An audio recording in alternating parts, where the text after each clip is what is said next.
नमस्कार, आप देख रहे हैं हिंदी खबर में हूं आपके साथ मैं शर्मा। समय हो गया है उत्तराखंड की नंबर 1 डिबेट का। बहुचर्चित अंकिता भंडारी हत्याकांड मामले में कोटद्वार ने एडीजे कोर्ट ने फैसला सुना दिया है।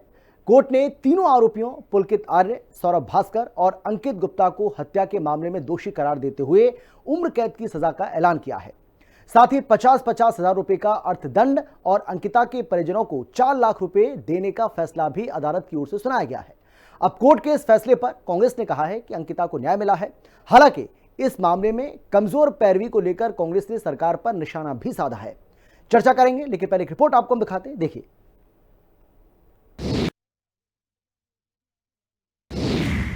अंकिता मर्डर केस में कोर्ट का फैसला, तीनों दरिंदों को दी उम्र कैद की सजा। कांग्रेस ने फैसले पर जताई संतुष्टि, कहा वीआईपी का न्याय करेगी प्रकृति। बहुचर्चित अंकिता भंडारी हत्याकांड मामले में कोटद्वार में अपर जिला एवं सत्र न्यायालय ने फैसला सुना दिया है। कोर्ट ने तीनों आरोपियों रिजॉर्ट के मालिक पुलकित आर्य, प्रबंधक सौरभ भास्कर और सह प्रबंधक अंकित गुप्ता को हत्या के मामले में दोषी करार देते हुए उम्र कैद की सजा सुनाई है। साथ ही 50-50 हजार रुपए के अर्थदंड और अंकिता के परिजनों को 4 लाख रुपए देने का फैसला भी कोर्ट ने सुनाया है। कोर्ट के फैसले पर अभियोजन पक्ष के अधिवक्ता ने कहा कि कोर्ट ने साक्ष्यों के आधार पर तीनों को कठोर सजा दी है। सौरभ भास्कर और अंकित और पुलकित गुप्ता को 302, 201 और अनैतिक देह व्यापार अधिनियम में सजा सुनाई गई है। और इसमें 302 में आजीवन कारावास, 50,000 रुपये जुर्माना न देने के उसमें 1 वर्ष का अतिरिक्त साधारण कारावास। और सौरभ भास्कर को 201 में 5 वर्ष का कारावास, 10,000 रुपये जुर्माना न देने के उसमें 2 माह का अतिरिक्त कारावास। कोर्ट के फैसले पर कांग्रेस ने संतुष्टि जाहिर की है। कांग्रेस प्रदेश अध्यक्ष करण माहरा ने कहा है कि कोर्ट ने तो तीनों आरोपियों को सजा दे दी, लेकिन वीआईपी और इस मामले को कमजोर करने वाले नेताओं पर कार्रवाई तक न्याय अधूरा है। वहीं बीजेपी ने कोर्ट के फैसले पर कहा कि अंकिता के परिवार को न्याय मिला है। अंकिता भंडारी मर्डर केस में जज साहब ने फैसला दिया और 3 दोषियों को उम्र कैद की सजा दी है। हम उनके इस फैसले का स्वागत करते हैं, लेकिन एक बात जरूर है कि कोर्ट अपना फैसला सबूतों के आधार पर करती है। अभी ये न्याय अंकिता का पूरा नहीं हुआ है जब तक वीआईपी का नाम सामने नहीं आता और उन नेताओं को सजा नहीं होती जिन्होंने सबूत मिटाए, डोजर चलवाया, अंकिता का कमरा तोड़वाया, जिन्होंने अंकिता का बिस्तर तालाब में डाल दिया, स्विमिंग पूल में, उनके खिलाफ कब कार्रवाई होगी?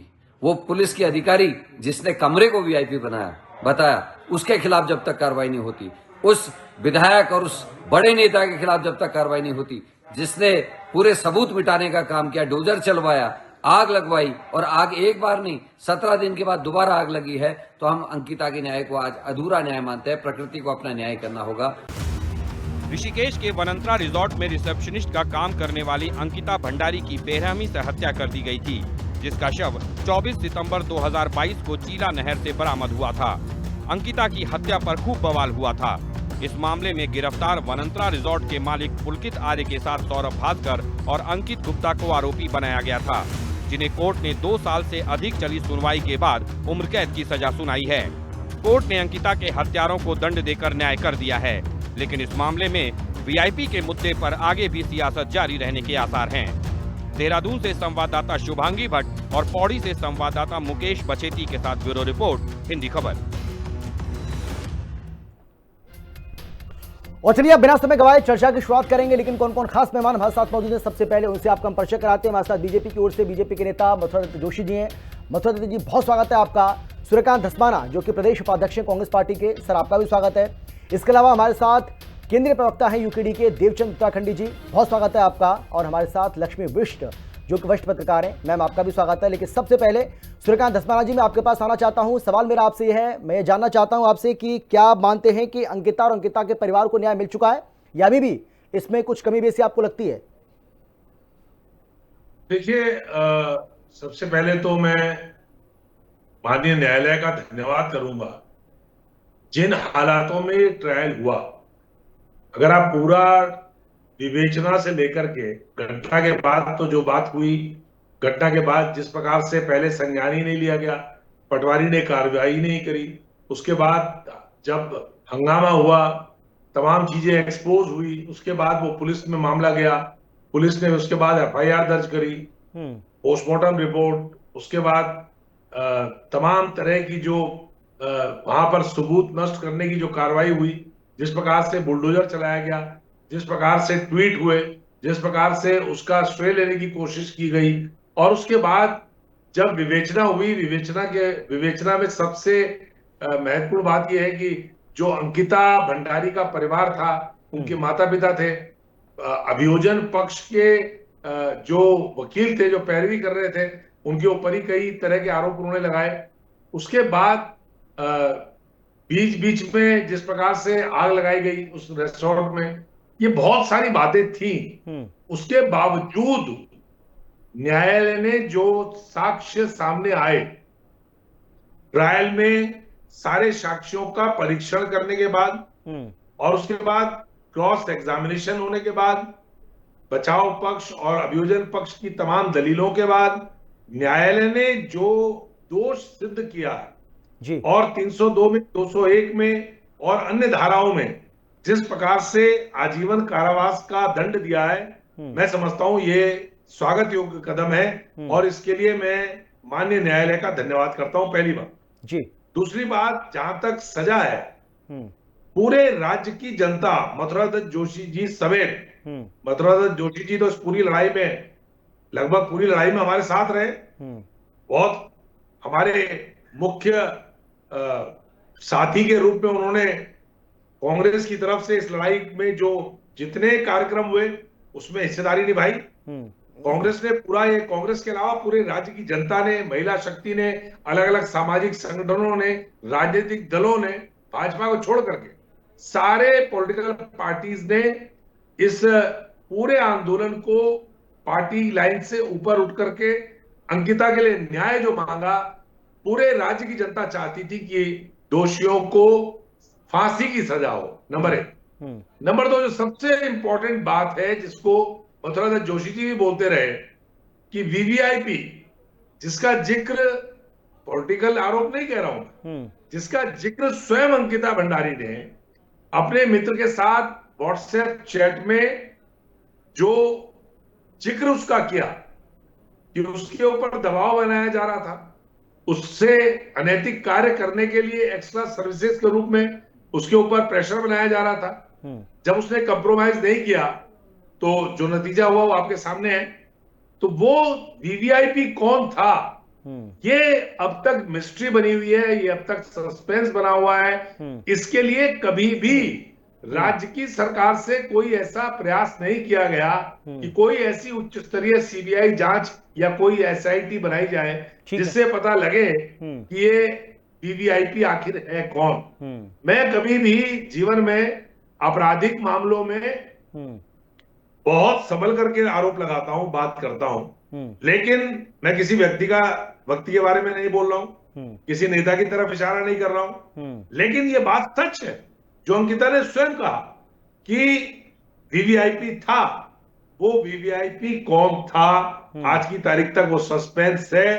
हम अधूरा न्याय इसको इसलिए कह रहे हैं कि जो इसमें माननीय विधायक जी ने बुलडोजर वहां पर चलवाया, उस समय बहुत अपनी पीठ थपथपाई कि साहब हमने तत्काल बुलडोजर चला दिया, और वास्तव में वो बुलडोजर इसलिए चलाया गया था कि जिससे कि जो सबूत वहां पर साक्ष्य थे। लेकिन सूर्यकांत धस्माना जी, बुलडोजर तो आज की तारीख में न्याय का प्रतीक माना जाता है। दूसरा, भाई अदालत कोई भी फैसला अगर सुनाती है, घर में चलना चाहिए था जी।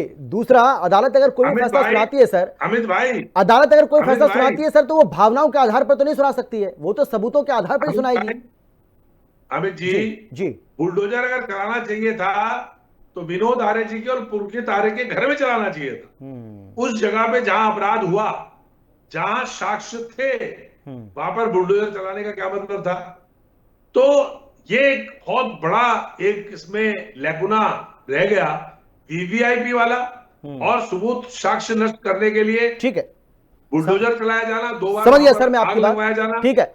मथुरा दत्त जी, भाई कांग्रेस अदालत के इस फैसले का स्वागत करती है। कांग्रेस का कहना है कि अदालत का फैसला सर्वमान्य है, हम उसका स्वागत करते हैं, लेकिन जब तक वो कथित वीआईपी और जिन नेताओं ने इस केस को कमजोर करने की कोशिश की, जब तक उनको न्याय के कटघरे में नहीं लाया जाएगा, न्याय अधूरा ही माना जाएगा। आपका जवाब सर। देखिए अमित भाई, सबसे पहले तो मैं आपके लोकप्रिय चैनल के माध्यम से जी न्यायपालिका का हृदय की गहराइयों से धन्यवाद करना चाहता हूँ, आभार व्यक्त करना चाहता हूँ कि जिस तरीके से आज अंकिता भंडारी हत्याकांड में संलिप्त अभियुक्तों को जो आजीवन कारावास की सजा हुई है, ऐतिहासिक निर्णय है और सरकार ने बहुत तत्परता से इसमें कार्रवाई कराई। और मैं विशेषकर हमारे सरकारी पक्ष के जो अधिवक्तागण हैं उनका भी हार्दिक आभार व्यक्त करना चाहता हूं। उन्होंने पूरे साक्ष्यों के साथ, तथ्यों के साथ सारी बातें मुकदमे में बहुत पारदर्शिता के साथ मुकदमा लड़ा और आज की परिणति हुई है कि सरकार उन अभियुक्तों को सजा दिलवाने में सफल रही है और न्यायपालिका का बहुत बहुत आभार। और सारे लोगों का कम आ रही है मतलब भाई उन्हें जागृत हुआ है और ये बड़ी बात है। और जहां तक बात कह रहे हैं आदरणीय सूर्यकांत धस्माना जी ने कुछ बातें कही हैं, देखिए सूर्यकांत धस्माना जी विद्वान व्यक्ति हैं, बहुत ही वरिष्ठतम, इस प्रदेश के वरिष्ठतम नेताओं में से वो शुमार हैं, लेकिन मुकदमे भावनाओं से नहीं लड़े जाते। साक्ष्य और गवाहों के आधार पर, तथ्यों के आधार पर मुकदमों में कार्रवाई होती है, चाहे कोई भी मुकदमे हो। और लेकिन जिस तरीके से त्वरित कार्रवाई हुई है वो बड़ी बात है, उसके लिए हम सबको न्यायपालिका का सर 3 साल लग गए, त्वरित कहाँ हुई है? थे उनका सबका 3 साल लग गए भाई। कांग्रेस पार्टी लगातार ये मांग करती रही कि फास्ट ट्रैक कोर्ट में इस केस को चलाया जाए, कहाँ चला? 3 साल हो गए सर। नहीं मैं बता रहा हूँ ना, अगर विपक्ष के पास कोई सबूत है, कुछ चीजें अभी उनकी शंकाएं हैं, तो निश्चित रूप से माननीय मुख्यमंत्री जी इनकी बात पर गौर करेंगे और उसमें और भी जिस पे जो भी कार्रवाई करनी होगी निश्चित रूप से कार्रवाई करेंगे। और हमारी नहीं, आपके सामने बोल रहे हैं ना भाई, वो वीआईपी का पता चले, जिस वीआईपी का बार बार जिक्र किया जा रहा है, जो जिसके लिए कहा जा रहा था कि स्पेशल सर्विस उसको दी जानी चाहिए और उसी के बाद ये सारा का सारा हत्याकांड हुआ। नहीं मैं आरोप लगाने को मैंने कहा था, मैं कुछ भी आरोप लगा सकता हूँ, लेकिन मुकदमे तो एविडेंस के आधार पर लड़े जाएंगे ना। बड़ी गंभीरता से इस सवाल को बार बार उठाया है। नहीं वो कह रहे हैं कि भाई जब आप कांग्रेस पार्टी में थे तो आप भी तो यही मांग करते थे। मैं आज भी कह रहा हूँ धस्माना साहब, मैं कोई पीछे नहीं हट रहा हूँ, लेकिन मुकदमे आप तो खुद उसके भुक्तभोगी हैं। मुकदमे तो साक्ष्यों के आधार पर लड़े जाएंगे।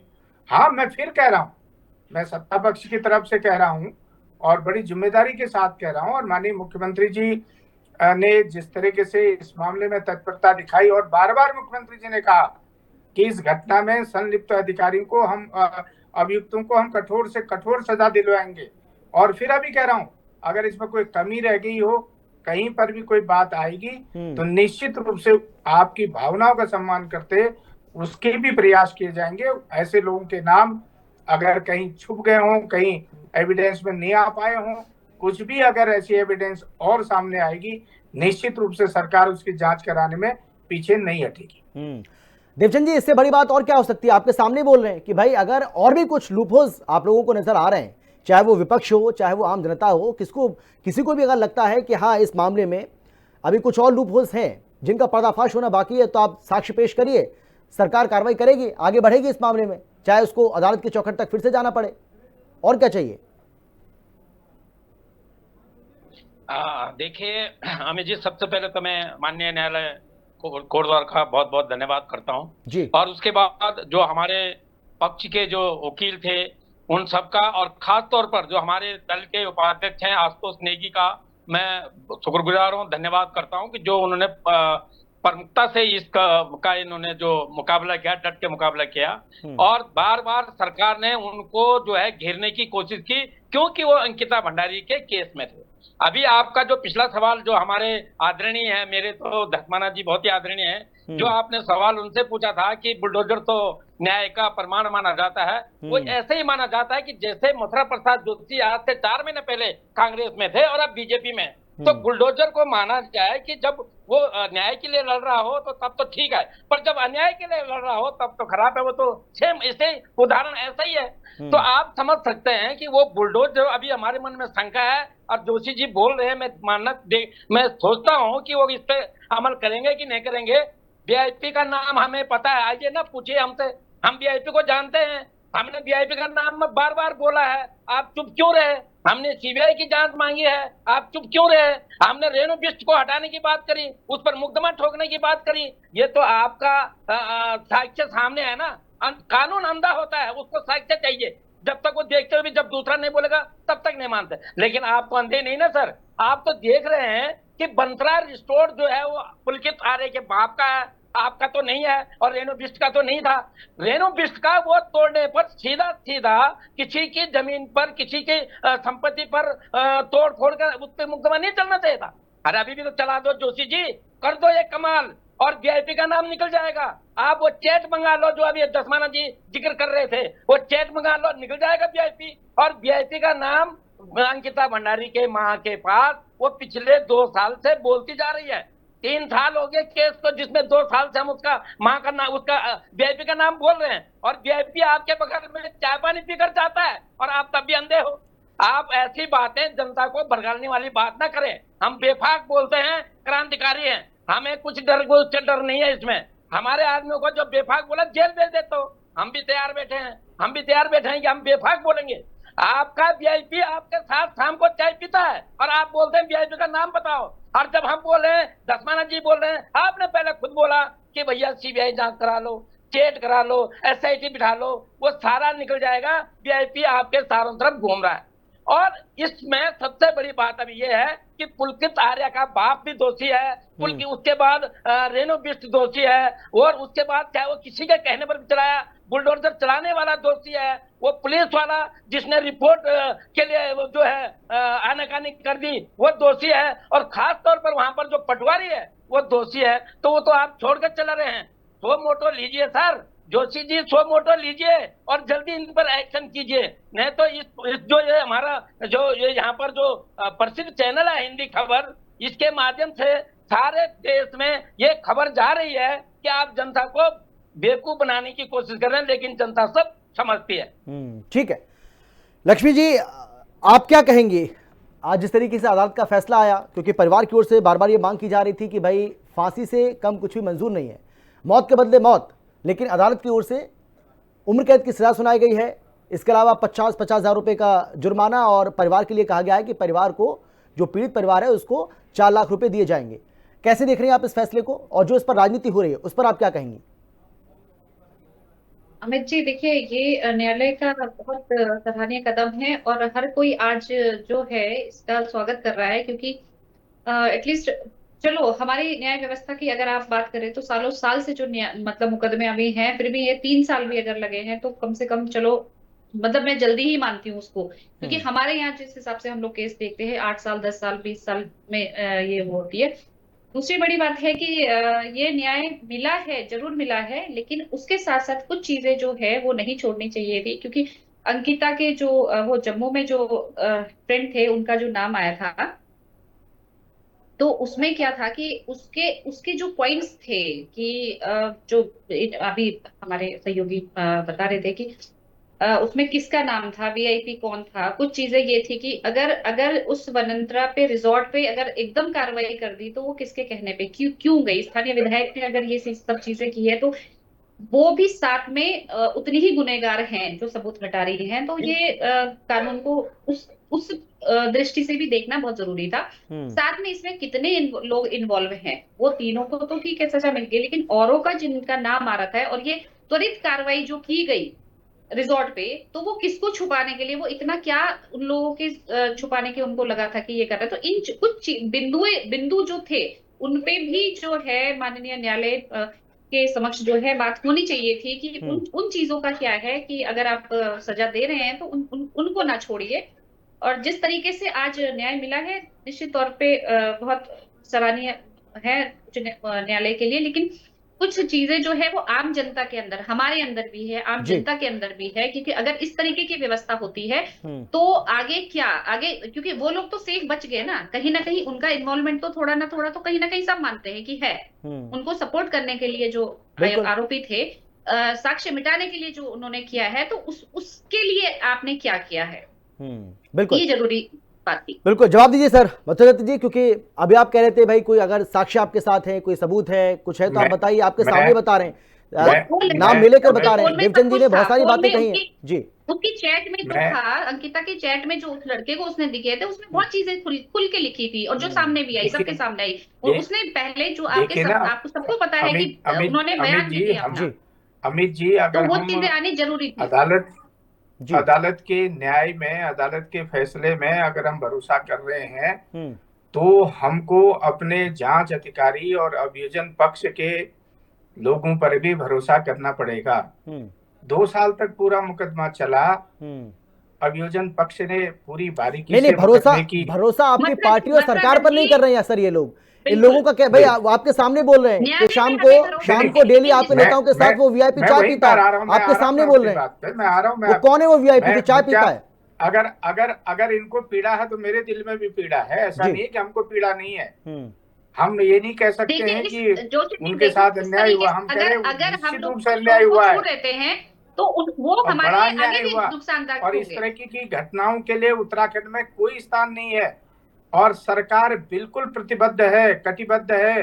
अगर ऐसी घटनाएं होंगी तो किसी भी अपराधी को नहीं बख्शा जाएगा, उसको जेल के सलाखों के अंदर पहुंचाने का काम धामी जी की लोकप्रिय सरकार करेगी और कर्तव्यनिष्ठ सरकार करेगी। और बार-बार मुख्यमंत्री जी ने कहा, और मैं फिर दोहरा रहा हूं अपनी बात को, हमारे मित्रों के पास कोई भी साक्ष्य हो, मैं साथ चलने को तैयार हूं, उपलब्ध कराएं। आपके सामने बोल रहे हैं सर, कार्रवाई कराएं। भाई देवचंद जी ने बोला आपके सामने, धसाना जी ने आपके सामने बोला है, और आपके सामने लक्ष्मी जी भी बोल रही है, बता तो रही है वो। मैं भी कुछ भी बोल सकता हूँ, लेकिन हमको अपने जांच अधिकारियों पर और हमारे जितने भी अभियोजन पक्ष के अधिवक्तागण हैं और न्यायपालिका से जुड़े हुए लोग हैं और हमारे जितने भी अधिकारी उस मुकदमे से संबंधित रहे हैं, ठीक है, हमको सूर्यकांत जी आप बोलिए, सूर्यकांत जी आप बोलिए, आखिरी कमेंट आपका। उनको भी शाबाशी देनी पड़ेगी। ठीक है सर, सूर्यकांत जी आप बोलिए। में उन्होंने पूरी ताकत से, हाँ बोलिए सर, बोलिए। के साथ मुकदमे ठीक है मथुरा जी, क्योंकि समय बहुत कम है मेरे पास, प्लीज जवाब ले लेता हूँ आपकी बात का। ठीक है सूर्यकांत जी आप बोलिए। नहीं, मैं सवाल आप बताएं, मुझे क्या सवाल है? नहीं, मथुरा जी कह रहे हैं कि बार बार वो इसी बात का जिक्र कर रहे हैं कि भाई आपको ज्यादा चिंता करने की जरूरत नहीं है, कोई साक्ष्य अगर आपके पास है तो आप दीजिए, आप प्रमाण दीजिए, उसके हिसाब से सरकार आगे बढ़ेगी, और बेवजह आरोप लगाकर भाग जाने से कोई फायदा नहीं है। जी अमित जी, साक्ष्य जुटाने का काम विवेचना अधिकारी का होता है, जांच एजेंसी का होता है। ये बहुत बड़ा एक तरह से मजाक है, भद्दा मजाक, कि आम आदमी को कहा जाए या किसी राजनीतिक दल को कहा जाए कि वो सबूत लाए।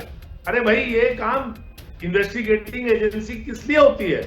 हम बार बार जो एसआईटी की मांग कर रहे थे, जो हम बार बार सीबीआई की मांग कर रहे थे, वो इसीलिए कर रहे थे कि फेयर इन्वेस्टिगेशन हो, जड़ तक मूल तक जाए मामला। बिल्कुल, कहां से समय मेरे पास है नहीं सर। देवचंद जी आप बोलिए जल्दी से, आखिरी कमेंट आपका, फटाफट कुछ कहना चाह रहे थे आप। मेरा ये मैं आपकी अपनी बात रिपीट कर रहा हूँ, सीबीआई की जांच कराओ, चैट की जांच कराओ, आपके पास सारे जो अपराधी हैं सामने आ जाएंगे, और इन 3 के अलावा जितना अपराधी है उनको भी सजा दिला दीजिए। हम मथुरा प्रसाद जोशी को समझ जाएंगे कि चलो कांग्रेस से आकर बीजेपी में आकर के वो सही रास्ते पे आ गए, नहीं तो मैं वही कह रहा था कि वो वही है। ठीक है सर, समय मेरे पास इतना ही है। बहुत धन्यवाद आप सभी का मेरे साथ जुड़ने के लिए, चर्चा में शामिल होने के लिए, अपनी अपनी बात रखने के लिए। लेकिन न्याय जरूर मिला है, न्याय मिलना भी चाहिए था, और इस न्याय का इंतजार पूरा देश कर रहा था, पूरा उत्तराखंड कर रहा था। लेकिन कांग्रेस पार्टी का यह कहना है, यूकेडी का यह कहना है कि यह न्याय तब तक अधूरा माना जाएगा जब तक वो कथित वीआईपी और जिन नेताओं ने, जिन लोगों ने इस केस को कमजोर करने की कोशिश की, जब तक उनको भी न्याय के कटघरे में नहीं लाया जाएगा, जब तक कानूनी शिकंजा उनके ऊपर नहीं कसेगा, ये न्याय अधूरा ही माना जाएगा। लेकिन हाँ, अदालत के फैसले का स्वागत करते हैं। फिलहाल इतना ही। आप देखते रहिए हिंदी खबर, क्योंकि हिंदी खबर पर खबरों का सिलसिला लगातार जारी है। नमस्कार।